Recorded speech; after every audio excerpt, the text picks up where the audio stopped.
Tak vás teda vítam, moji milí, konečne je tu jar, blíži sa Veľká noc, to je báječný sviatok.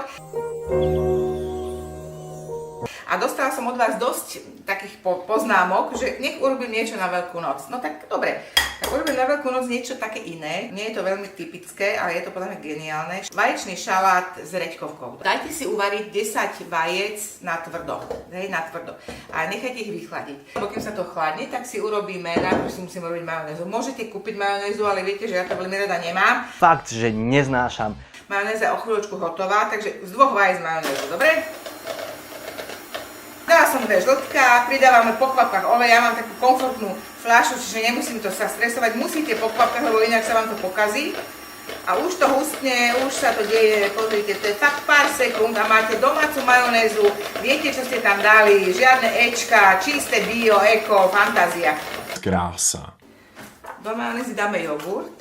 Aký chcete, ono lepšie je, keď je tam viac percent, samozrejme, keď je taký hustejší. Chce to aj trošku horčice, ideálna je dižonská. Tak, dáme tam jeden citrón vytlačený, tak. Ocot nerada používam, taký ten náš klasický, ten používam len keď musím. Když musíš, tak musíš. Ale dám tam trošku jablčného, ten je dosť sladký, takže nemusíte dávať cukor. A dám tam kórenie a sol. A toto veľmi jemne zamiešame, tiež to môžeme s týmto strojom. Tak, ideme lúpať vajíčka, to je pekná otrava, kde sa vajec lúpať.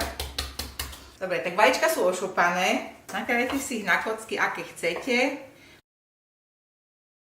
Tak, vajíčka sú hotové, teraz si zoberiem reďkovky, tiež tak 10 reďkoviek, podľa toho koľko vám chutí, na pásky nakrájajte.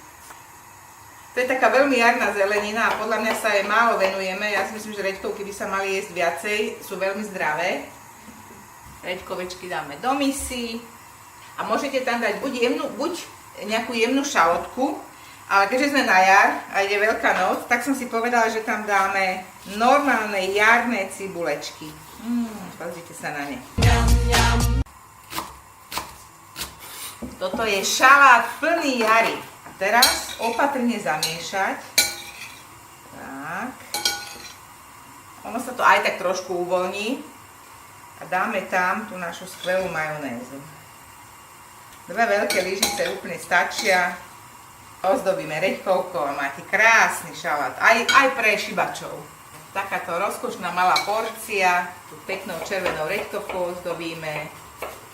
A dáme pažitku. No pozrite sa na tú nádheru, hneď si idem dať. Mňam.